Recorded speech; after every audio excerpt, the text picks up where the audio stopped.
తాకట్టులో ఉన్న బంగారాన్ని విడిపించి ఆ రోజున్న మార్కెట్ ధర కట్టి మిగిలిన డబ్బును మీకు అందిస్తుంది కొమ్మూరి గోల్డ్.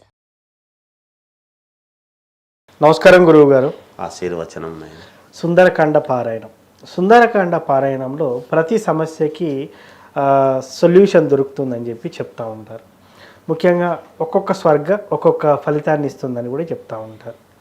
మరి ఏ కష్టం ఉన్నవారు ఏ స్వర్గ చదవాలి అనేది కూడా ఒక ప్రశ్న. ఇంకొకటి, ఇదంతా కాదు మొత్తం చదివితేనే ఫలితం ఉంటుందని ఇంకొక మాట. నిజంగా సుందరకాండ పారాయణాన్ని వీళ్ళు ఎవరైతే మేము ఇంట్లో చదువుకుందాం అనుకుంటున్న వారు చదువుకోవచ్చా, లేకపోతే మన పేరు మీద వేరే వాళ్ళతో, అంటే బ్రాహ్మణులు చాలామంది ఉంటారు, మీ మీద సుందరకాండ పారాయణం చేస్తా అని చెప్తూ ఉంటారు, అలా చదివించడం ఉత్తమం అంటారా? ముఖ్యంగా ఈ సుందరకాండ పారాయణం వల్ల ఎటువంటి సమస్యల నుండి బయటపడతామంటారు? శ్రీ మహాగణాధిపతయ నమః. ఐం మహాసరస్వత్యే నమః. శ్రీ లలితాంబికాదేవియే నమః. సుందరకాండ పారాయణము చేస్తే ఎటువంటి సమస్యల నుండి బయటపడతాం? అంతేనా ప్రశ్న? అంతే. సుందరకాండ పారాయణం చేస్తే మనకు ఈ కష్టం తీరుతుంది, ఈ కష్టం తీరదు అనేది ఏమి ఉండదు. ఎందుకు ఈ మాట చెప్తున్నాను అంటే, అసలు సుందరకాండ ఏ సందర్భంలో చెప్పబడింది, దాని యొక్క 68 సర్గల యొక్క సారాంశం ఏమిటి, ఎవరు అమ్మవారిని కనుగొనగలుగుతాడు, అమ్మవారు ఎక్కడ ఉంది, ఎందుకు అమ్మవారిని ఎందుకు కనుక్కోవాలి, రాముడిలో సగమైనటువంటి సీతమ్మవారు, అమ్మవారు లేకపోతే రాముడు ఒకడు ఏం చేస్తాడు? అవును. శక్తి స్వరూపిణి అయినటువంటి అమ్మవారిని ఎక్కడుందో కనుక్కోవాల్సినటువంటి బాధ్యత.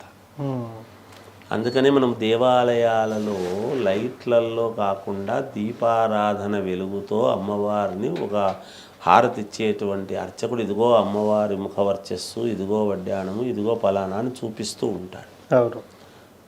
అలా చూపించేటువంటి తత్వం వెలుగుతో, ఆ వెలుగు ఎప్పుడు ఎక్కడి నుంచి వస్తుంది, ఎలా కనుక్కోవాలి? ఆ జ్ఞానం. జ్ఞానం ఎలా? అవును. అలాగే బలం. ఏమిటి బలం? శతయోజన విస్తీర్ణం. అంత దాటాలి అంటే ఎలా? పెద్ద విషమ పరిస్థితి కదా.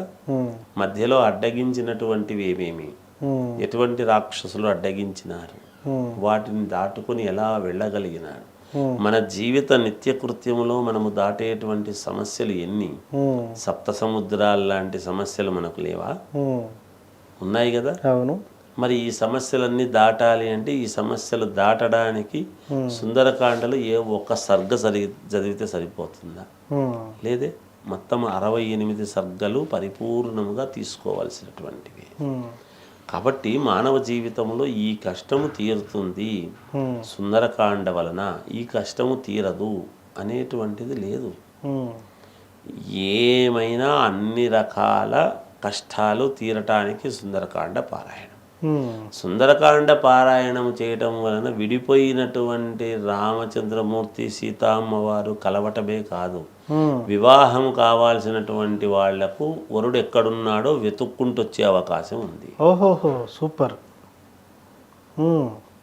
మరి రాముడు కనుగొన్న తర్వాత రాముడు సీతమ్మవారి దగ్గరికి పోయి యుద్ధం చేసి సీతమ్మవారిని తెచ్చుకున్నాడు తప్ప సీతమ్మవారు రాలేదు కదా. అదే కదా.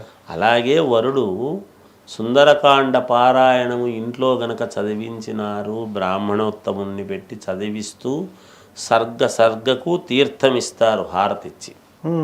ప్రతి సర్గకు అక్కడికి ఒక సర్గ అయిపోయిద్ది అనేటువంటి దాని వలన అక్కడ హారతి ఇచ్చి, గ్రంథానికి మొదలుపెట్టినప్పుడు ఇస్తారు, సర్గ అయిపోయినప్పుడు ఇస్తారు, హారతి తీసుకోవడము, ఆ అమ్మాయి అక్కడ కూర్చొని తదేక దృష్టితో తీసుకుంటే ఈ 68 సర్గలకు 68 సార్లు మనం ఇవ్వటం అనేది జరుగుతుంది. ఓకే.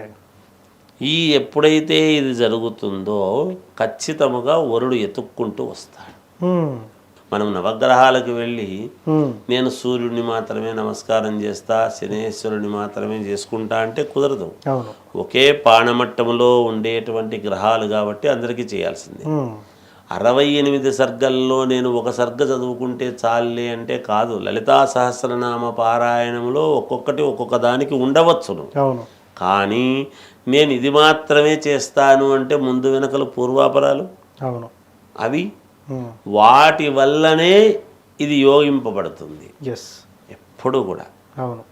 కనుక అవన్నీ పూర్తిగా చేస్తేనే దాని యొక్క ఫలితం అనేది పరిపూర్ణముగా ఉంటుంది. ఎస్. నీకు ఫలితం పరిపూర్ణంగా రావాలన్నా ఏదో కొంత వస్తే చాలులే అనేది ఉంటుందా? ఫలితం పరిపూర్ణంగా రావాలి. ఫలితం పరిపూర్ణంగా రావాలి ఫలితము అని అనుకున్నప్పుడు సుందరకాండ పారాయణము 68 సర్గలు చేయవలసిందే. ఓకే. నేను పద్యముఖ ఆంజనేయ స్వామి ఉపాసకుడిగా నాకు తెలిసినటువంటిది ఏమిటి అంటే, శాస్త్రములో ఉన్నది ఏమిటి అంటే 68 సర్గలు ఖచ్చితముగా పద్ధతి ప్రకారముగా చదవవలసినటువంటిది. ఓకే. అందులో ఏమాత్రం సందేహం లేదు. ఎస్. సో చాలా సంతోషం గురువు గారు. సుందరకాండ పారాయణం వల్ల ఎటువంటి ఫలితాలు పొందవచ్చని చెప్పున్నారు. ధన్యవాదాలు. జయోస్తు.